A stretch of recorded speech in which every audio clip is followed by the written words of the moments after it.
Good morning विद्यार्थी मित्र। आज हम इकाई नंबर 4 कर्मयोगी लाल बहादुर शास्त्री, यह इकाई हमारे भूतपूर्व राष्ट्रपति द्वारा लिखी गई है। सबसे पहले हम इनका परिचय जानेंगे। नाम शंकर दयाल शर्मा, जन्म तिथि 19/8 सन 1918, मृत्यु तिथि 26/12 सन 1999, जन्म स्थान भोपाल मध्य प्रदेश। विशेष हमारे देश के भूतपूर्व राष्ट्रपति और उनका कार्यकाल सन 1992 से सन 1997। हाँ तो मित्र, शंकर दयाल शर्मा हमारे 9वें राष्ट्रपति थे। उनकी प्रारंभिक शिक्षा मध्य प्रदेश में हुई। उन्होंने इलाहाबाद तथा लखनऊ विश्वविद्यालय में पढ़ाई की और MA LLB की उपाधि प्राप्त की। राजनीतिक जीवन में वे विधायक, सांसद से राज्यपाल, उपराष्ट्रपति और राष्ट्रपति पद पर रहे। हिंदी और अंग्रेजी दोनों भाषाओं में उन्होंने अनेक पुस्तकें लिखी, जैसे कि देशमणि, हमारे पथदर्शक, प्रतिष्ठित भारतीय, हमारे चिंतन की मूलधारा इत्यादि। अब हम इकाई को पढ़ेंगे और उसे समझने का प्रयास करेंगे। शास्त्री जी के नाम के साथ कर्मयोगी विशेषण जोड़ना बिल्कुल उपयुक्त है कि आगे शंकर दयाल शर्मा जी लिखते हैं कि शास्त्री जी जो है उनके नाम के साथ कर्मयोगी विशेषण जो जोड़ा जाता है वह बिल्कुल उपयुक्त यानी कि उचित है, क्योंकि मुझे तो उनका सारा जीवन ही कर्म से भरा हुआ मालूम पड़ता है। कि वह कहते हैं कि जब भी उनके जीवन की झांकी की जाए तो उनका जो सारा जीवन है वह कर्म से भरा हुआ है।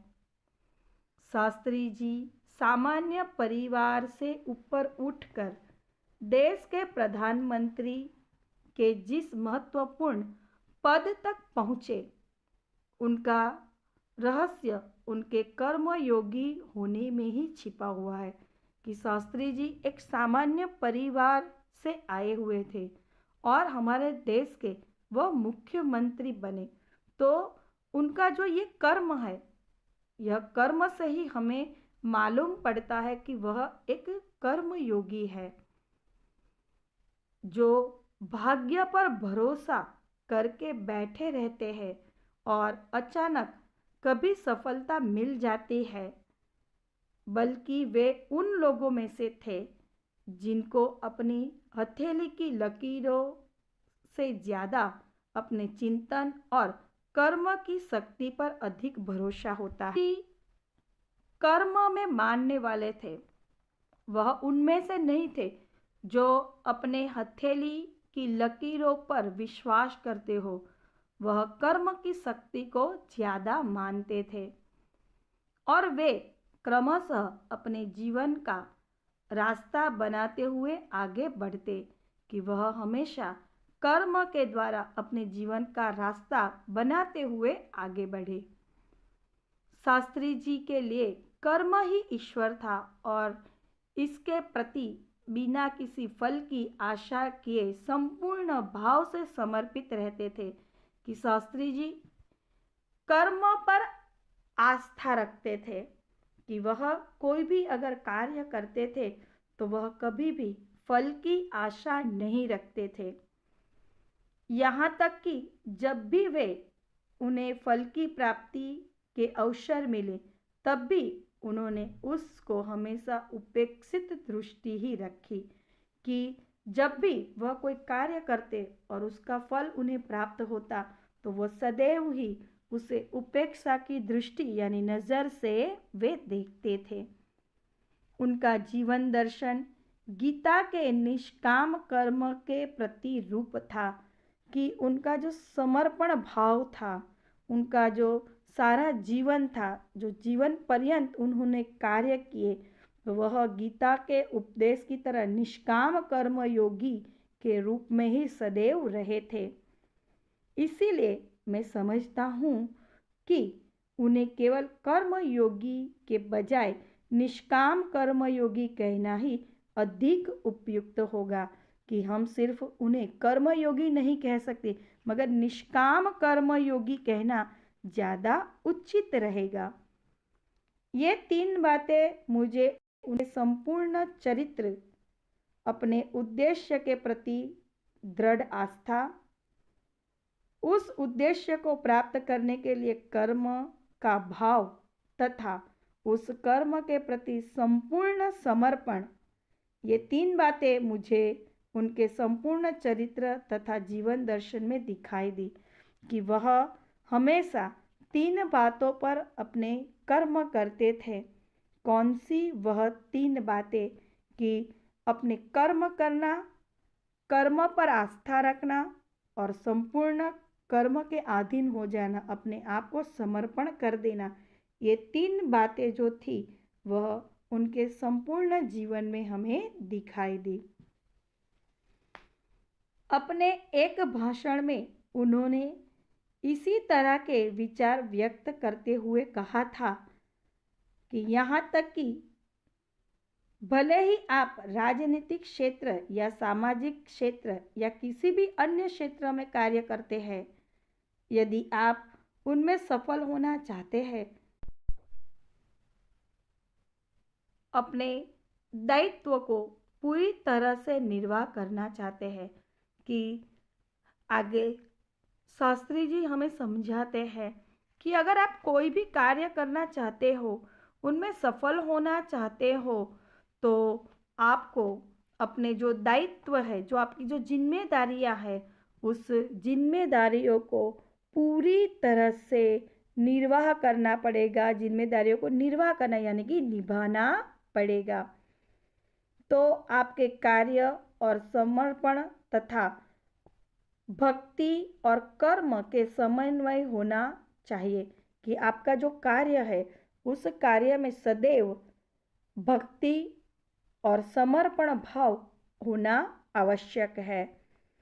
मैं शास्त्री जी की सफलता का रहस्य उनके इसी महत्वपूर्ण चिंतन में मानता हूँ कि शास्त्री जी जो अपने जीवन में सफल हुए, एक सामान्य घर के एक सामान्य नागरिक से वे हमारे देश के मुख्यमंत्री जो बने, तो उनका जो यह सफ़र है वह इन्हीं बातों पर निर्भर था। साथ ही यह मानता हूँ कि किसी भी व्यक्ति, समाज और देश के विकास का रहस्य इसी व्यक्ति और कर्म के सिद्धांत पर निहित है, कि अगर कोई भी व्यक्ति, मैं ये भी मानता हूँ कि अगर कोई भी व्यक्ति सफलता प्राप्त करता है तो उसकी सफलता का रहस्य जो है वह इन्हीं सिद्धांतों पर निर्धारित होता है। शास्त्री जी का संपूर्ण जीवन श्रम, सेवा, सादगी और समर्पण का अनुपम उदाहरण है, कि हमारे जो शास्त्री जी है उनका जो सारा जीवन है वह जीवन श्रम, सेवा और सादगी में ही बीता है।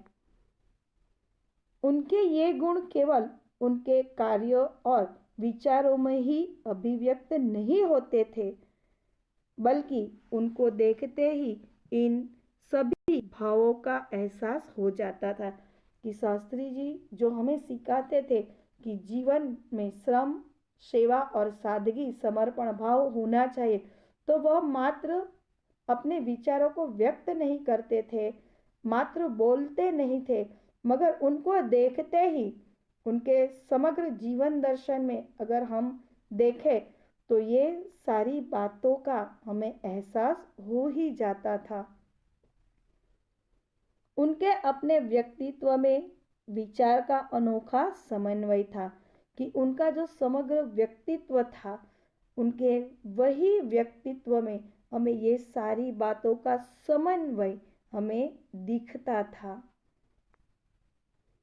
वे जो कुछ कहते थे वही करते थे, कि वो जो हमें समझाते थे, जो कहते थे, राष्ट्र लाभ की भावना से प्रेरित होकर ही करते थे, कि उनका जो भी कार्य होता था वह कार्य राष्ट्र के लाभ के लिए, राष्ट्र के लोगों के लिए ही होता था।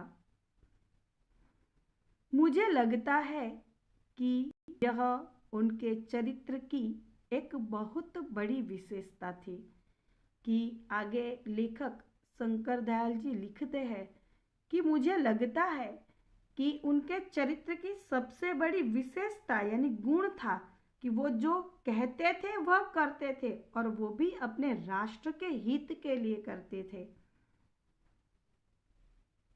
जिसके कारण देशवासी उन पर इतना अधिक विश्वास करते थे और उन्हें चाहते भी थे, कि इनके यही गुण के कारण, उनके अंदर यही विशेषता जो थी, उसके कारण हमारे देश के जो लोग थे वह उन पर अधिक से अधिक विश्वास भी करते थे और लोग उन्हें चाहते भी थे। पंडित नेहरू की समृद्ध राजनीतिक विरासत को संभालना और उसे आगे ले जाने का काम कम कठिन नहीं था, कि पंडित जवाहरलाल नेहरू की यह समृद्ध राजनीति, ये विरासत में मिला हुआ समग्र हमारा जो देश, उनको चलाना, उसे आगे ले जाना, यह काम बहुत ही कठिन था, वह सरल नहीं था उनके लिए। लेकिन देश ने उस समय का यह साफ साफ देखा कि उसे संभालने की जो ताकत शास्त्री जी में ही थी, कि देश ने देखा था कि यह विरासत जो है, यह जो देश है, उसे शास्त्री जी के अलावा और कोई भी नहीं संभाल सकता। और शास्त्री जी ने अपने निर्मल चरित्र और दृढ़ संकल्प शक्ति द्वारा देश की इस आकांक्षा को पूरा किया, और शास्त्री जी ने भी हमारे इस विशाल देश को देश के अनुरूप अपने निर्मल चरित्र और दृढ़ संकल्प से इसे आगे बढ़ाया और लोगों की आकांक्षा, आशा को पूरा किया। शास्त्री जी की एक सबसे बड़ी विशेषता यह थी कि वे एक सामान्य परिवार में पैदा हुए थे। शास्त्री जी स्वयं एक किसान के बेटे थे। वह एक सामान्य गरीब परिवार में पैदा हुए और उनका लालन पालन भी एक सामान्य परिवार में ही हुआ था। सामान्य परिवार में ही उनकी परवरिश हुई, और जब वे देश के प्रधानमंत्री जैसे महत्वपूर्ण पद पर पहुंचे, तब भी वह सामान्य ही बने रहे, कि उनका यह एक विशेष गुण था कि उनका जन्म एक सामान्य परिवार में हुआ था, लालन पालन भी सामान्य रूप से हुआ, मगर वो जब हमारे देश के प्रधानमंत्री बने तो उस समय भी उनका जो जीवन वह जैसे जीते थे उसी प्रकार से वह आगे भी जिए। जब वो प्रधानमंत्री बने तब भी वह सरल और सादगीपूर्ण जीवन जीना चाहते थे और अंत तक वो जिए। विनम्रता, सादगी और सरलता उनके व्यक्तित्व में एक विशिष्ट प्रकार का आकर्षण पैदा करते थे, कि शास्त्री जी स्वयं एक प्रधानमंत्री थे, उसके बावजूद भी उनके स्वभाव के अंदर, उनके व्यक्तित्व के अंदर विनम्रता, सादगी और सरलता हमें दिखाई देती थी और उनके यही गुण देशवासियों को आकर्षित करते थे। इस दृष्टि से शास्त्री जी का व्यक्तित्व बापू के अधिक करीब था और यह कहना न होगा कि बापू से प्रभावित होकर ही सन 1921 में उन्होंने अपनी पढ़ाई छोड़ी थी, कि उनका जो समग्र चरित्र था, उनका जो स्वभाव था, उनका जो रहन सहन था, उनके अंदर जो देशदाह देश भावनाएं थी, देशवासियों की सेवा करने की जो तीव्र इच्छाएं थी, तो उन्हें देखकर ऐसा लगता था कि उनका और महात्मा गांधी जी का जो चरित्र है वह एक समान ही था।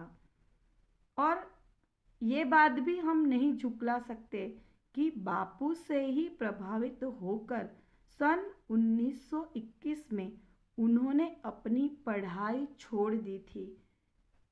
शास्त्री जी पर भारतीय चिंतक डॉक्टर भगवान दास तथा बापू का कुछ ऐसा प्रभाव रहा कि वह जीवन भर उन्हीं आदर्शों पर चलते रहे तथा औरों को इसके लिए प्रेरित करते रहे कि उनके जीवन पर महात्मा गांधी और भगवान दास के जीवन की एक छाप हमें दिखाई देती थी।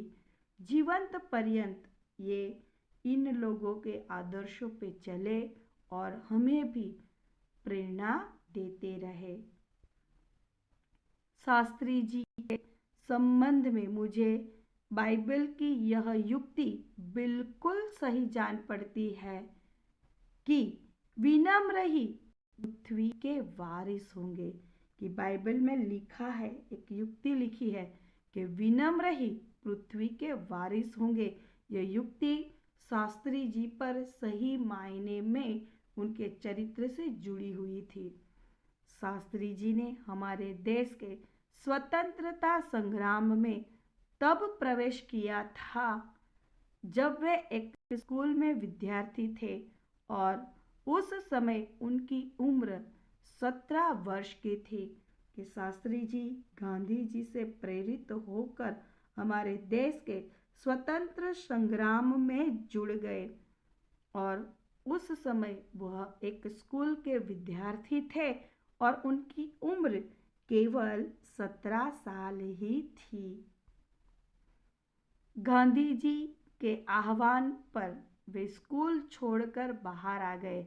आह्वान यानी बुलाने पर, पुकारने पर, कि गांधी जी को उस समय हमारे देश के युवा वर्ग की ज़रूरत थी, क्योंकि हमारे देश में अंग्रेजों को भारत छोड़ो का आंदोलन जो चल रहा था, असहकार का आंदोलन जो चल रहा था, तो युवा वर्ग की जब ज़रूरत पड़ी तो गांधी जी के बुलाने पर उन्होंने अपनी स्कूल को छोड़कर देश के आज़ादी की लड़त में वह जुड़ गए। इसके बाद काशी विद्यापीठ में उन्होंने अपनी शिक्षा पूर्ण की, कि उसके बाद आंदोलनों के बाद उन्होंने अपनी पढ़ाई तो संपूर्ण रूप से पूरी कर ली। उनका मन हमेशा देश की आज़ादी और सामाजिक कार्यों की ओर लगा रहा, कि पढ़ाई के साथ साथ उनका जो मन था, उनका जो हृदय था, वह देश से जुड़ा हुआ था। देश की आज़ादी के लिए, देश के सामाजिक कार्यों के लिए सदैव वह जुड़े रहे। उनका मन इसी कार्यों में लगा रहा। परिणाम यह हुआ कि सन 1926 में वे लोक सेवा मंडल में शामिल हो गए और परिणाम स्वरूप वह सन 1926 में लोक सेवा मंडल के सदस्य बन गए।